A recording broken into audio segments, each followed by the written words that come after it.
Vagon ustiga chiqib, selfie tushmoqchi bo'lgan 17 yoshli bola yonib ketgani aytilmoqda.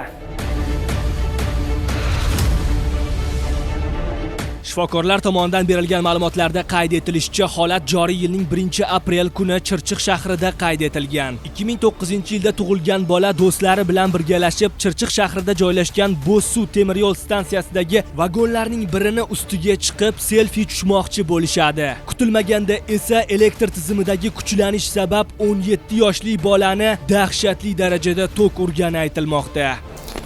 Shifokorlar tomonidan berilgan ma'lumotlarga ko'ra, 17 yoshli aynan ushbu yigitni tanasining 85% qismi jiddiy kuyish jarohatini olgan. Rasmga tushish maqsadida poyezd ustiga chiqqan. Buni oqibatida volt yoyi alangasi chiqishi oqibatida bemor kuyish tan jarohatini olib yerga yiqilgan. Bemor umumiy ahvoli o'ta og'ir holatda bo'lgan. Tanasining 80% qismi kuyish tan jarohatini olganligi aniqlanib, reanimatsiya bo'limiga o'tkazildi. Hozirda bemorga intensiv davo choralari olib borilmoqda. Bemor ahvoli dinamikada.